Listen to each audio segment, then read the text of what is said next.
एक समय की बात है। वृंदावन के एक आश्रम में एक व्यक्ति रहा करता था जिसका नाम था भोंदू। भोंदू रोज आश्रम की गैया को चराने जंगल जाया करता था। भोंदू बांके बिहारी जी से बहुत प्रेम करता था। वो बांके बिहारी जी को अपना सखा मानता था। भोंदू का असली नाम भोंदू नहीं था। वो बहुत भोला भाला और सरल स्वभाव का था। छल कपट करना तो वो जानता ही नहीं था। वो किसी भी व्यक्ति की बात पर विश्वास कर लेता था। एक दिन भोंदू जंगल से गाय चरा के वापस आ रहा था कि उसे रास्ते में बंसी मिला। वो उससे कहने लगा, अरे ओ भोंदू भैया, कहाँ से आ रहे हो? तनिक इधर तो आओ। भोंदू बोला, हाँ बंसी भैया बोलिए, बस गाय चरा के वापस आ रहा हूं। बंसी ने पूछा, लगता है आश्रम के गोसाई जी तुमसे बहुत काम कराते हैं, थक जाते होगे। भोंदू बोला, नहीं नहीं बंसी भैया, मैं तो बस आश्रम की गैया को ही चराने ले जाता हूं और गैया चराने में तो मुझे बहुत आनंद आता है। बंसी ने फिर कहा, अरे तुम्हें पता है क्या, जंगल में एक बहुत खतरनाक जानवर आया हुआ है। अच्छा बंसी भैया, सच में? हाँ हाँ भोंदू, सच में। अब तुम कुछ दिनों तक अपनी गायों को चराने जंगल में मत जाना, वरना वो जानवर तुम पे हमला कर देगा। सही कहा बंसी भैया, अब मैं जंगल नहीं जाऊंगा, मैं अब आश्रम में ही रहूंगा। बंसी बोला, और हाँ भोंदू, ये बात किसी और को मत बताना, वरना सब लोग तुम्हें डरपोक समझेंगे। ठीक है बंसी भैया, मैं ये बात किसी और को नहीं बताऊंगा। अच्छा बंसी भैया, अब मैं चलता हूँ, गोसाई जी मेरी राह देख रहे होंगे। राधे राधे। अच्छा भैया, राधे राधे। उसके जाते ही बंसी सोचने लगा, ये कितना बड़ा भोंदू है, किसी भी बात पर विश्वास कर लेता है। अब ये कुछ दिनों तक आश्रम में ही डर के रहेगा।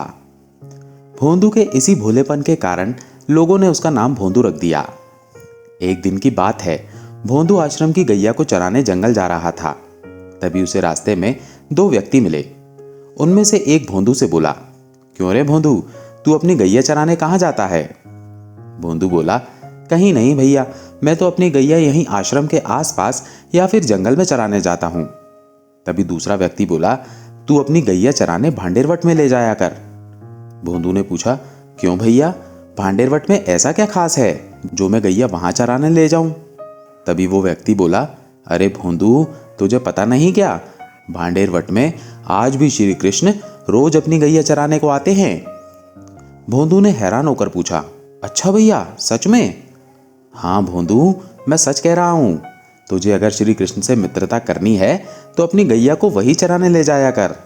अच्छा भैया, ठीक है, मैं कल से अपनी गैया वहीं चराने ले जाया करूंगा। अगले दिन भोंदू अपनी गैया चराने भांडेरवट पहुंच गया। वो दिन भर अपनी गैया वहां चराता रहा और साथ ही साथ श्री कृष्ण की प्रतीक्षा भी करता रहा। शाम को वो सोचने लगा, सुबह से मुझे शाम हो गई है, पर अभी तक श्री कृष्ण अपनी गैया को चराने नहीं आए। पता नहीं आज वो अपनी गैया चराने आए कि नहीं। अब तो समय भी अधिक हो गया है, अब मुझे आश्रम वापस चलना चाहिए।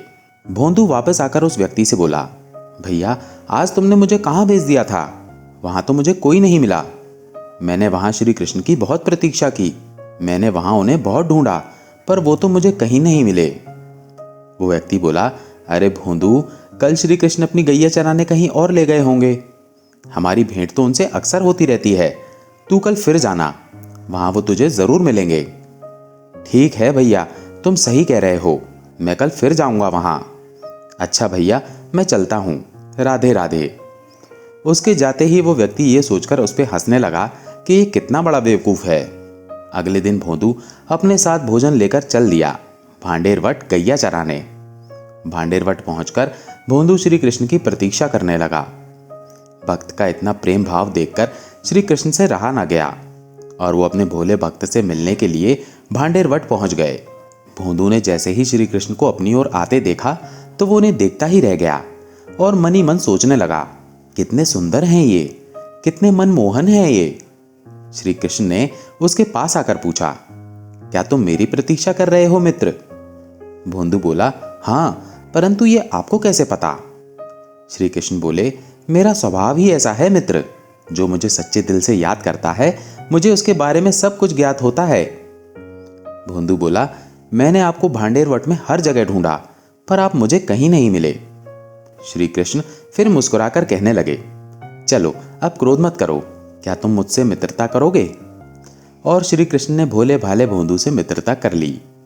भोंदू बोला, मित्र देखो मैं तुम्हारे लिए कितना सारा भोजन लेके आया हूं, चलो इसे मिलके खाते हैं, और आज तुम ये भोजन पाओ, कल मैं तुम्हारे लिए और अच्छा अच्छा भोजन लेके आऊंगा। और इस तरह श्री कृष्ण भोंदू से रोज मिलने लगे।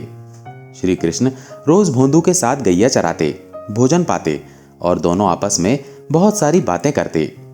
भोंदू रोज आश्रम से श्री कृष्ण के लिए भोजन लेकर जाने लगा।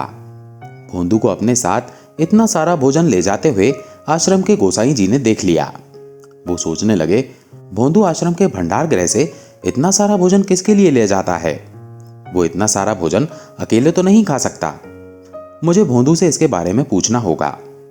उन्होंने भोंदू से पूछा, अरे भोंदू, तू इतना सारा भोजन कहाँ और किसके लिए ले जाता है? भोंदू ने बड़ी सरलता से उत्तर दिया, गोसाई जी, ये भोजन मैं अपने मित्र श्री कृष्ण के लिए ले जाता हूँ।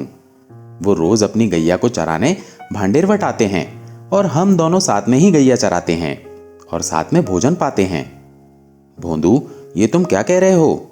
और तुम किस श्री कृष्ण की बात कर रहे हो? अरे गोसाई जी, वही श्री कृष्ण जो नंद का लाला है, यशोदा का लाला है और जिसकी आप रोज पूजा करते हो, मैं उन्हीं श्री कृष्ण की बात कर रहा हूं। ये सुनकर गोसाई जी हैरान होकर पूछने लगे, भोंदू, क्या तुम सच कह रहे हो? तुमने उन्हें सच में देखा है? हाँ गोसाई जी, मैं सच कह रहा हूं। अच्छा, तो कैसे दिखते हैं श्री कृष्ण? गोसाई जी, बंसी वाले हैं वो, बंसी बजाते हैं, बहुत सुंदर हैं वो, और घुंघराले बाल हैं उनके, और सर पर मोर मुकुट धारण करते हैं, वही हैं मेरे मित्र श्री कृष्ण। गोसाई जी ने जब ये बात सुनी तो उनके नेत्र भर आए, परंतु आसपास के लोगों ने जब ये सुना तो उन्होंने कहा, गोसाई जी, आप इस भोंदू की बात पर कहां भरोसा कर रहे हो?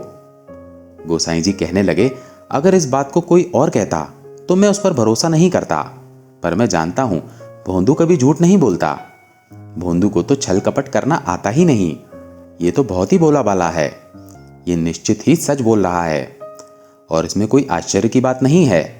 निर्मल मन जन सो मोहि पावा, मोहि कपट छल छिद्र न भावा। भक्त जितना निश्चल और सरल होता है, प्रभु उसे उतने ही सहज प्राप्त हो जाते हैं। गोसाई जी ने भोंदू से कहा, भोंदू, तू मेरा एक काम करेगा?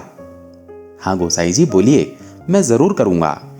जब तुम भांडेरवट में श्री कृष्ण से मिलो तो उनसे कहना कि मुझ दास पर भी कृपा करें, मुझे भी दर्शन दें। हाँ गोसाई जी, मैं उन्हें कह दूंगा। भोंदू, क्या श्री कृष्ण मुझे दर्शन देने के लिए मान जाएंगे? अरे गोसाई जी, वो तो मेरा सखा है, वो जरूर मेरी बात को मानेगा। अगली सुबह भोंदू श्री कृष्ण से मिलने भांडेरवट पहुंच गया। हमेशा की तरह श्री कृष्ण उससे मिलने आए। भोंदू उनसे कहने लगा, सखा, मुझे तुमसे एक बात कहनी थी। हाँ बोलो सखा। सखा, मेरे आश्रम के गोसाई जी तुमसे मिलना चाहते हैं, तुम उनसे मिलोगे ना? श्री कृष्ण कहने लगे, देखो सखा, तुम मेरे मित्र हो, इसलिए मैं तुमसे रोज मिलता हूं, पर मैं किसी और से नहीं मिलना चाहता। भोंदू उदास होकर बोला, अच्छा, तो तुम गोसाई जी से नहीं मिलना चाहते? तो फिर ठीक है, मैं भी तुमसे नहीं मिलूंगा। भोंदू श्री कृष्ण से नाराज होकर वहां से जाने लगा।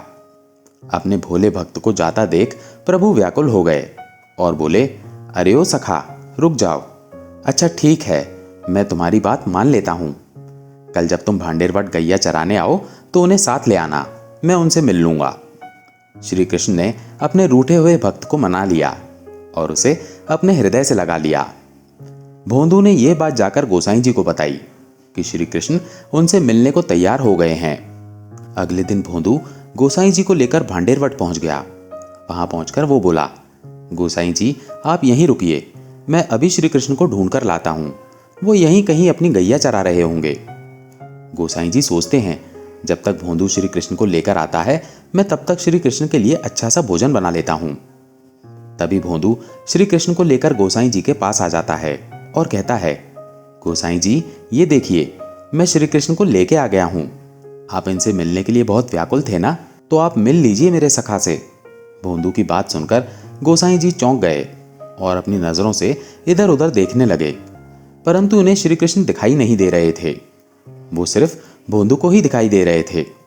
वो कहने लगे, हे गिरधर, हे माधव, अपने इस दास पर भी कृपा करो और मुझे भी अपने दर्शन दो। प्रभु, अपने इस दास को अपने दर्शनों से वंचित मत करो।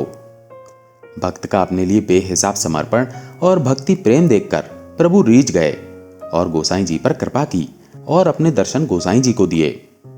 भगवान के ऐसे सुंदर स्वरूप को देखकर गोसाई जी अपने आप को संभाल ना सके और वहां बेहोश हो गए। प्रभु ने गोसाई जी को दर्शन दिए और फिर वहां से चले गए। और जब गोसाई जी को होश आया तो उन्होंने देखा कि श्री कृष्ण तो वहां हैं ही नहीं। श्री कृष्ण को अपने पास ना पाकर वो रोने लगे और व्याकुल हो गए और पुकारने लगे, हे प्रभु, कहाँ गए आप? मुझे अपने दर्शन दीजिए प्रभु, दर्शन दीजिए। तभी आकाश से एक आकाशवाणी हुई, ऐसे व्याकुल ना हो, मेरी आज्ञा है कि तुम मेरी लीला स्थलियों का वर्णन करो। तब गोसाई जी ने श्री वृंदावन लीला ग्रंथ की रचना की। दोस्तों, आशा है आपको ये वीडियो पसंद आई होगी। अगर पसंद आई हो तो वीडियो को लाइक करके कमेंट में जय श्री कृष्णा जरूर लिखें। चैनल पर अगर पहली बार आए हैं तो चैनल को सब्सक्राइब जरूर करें।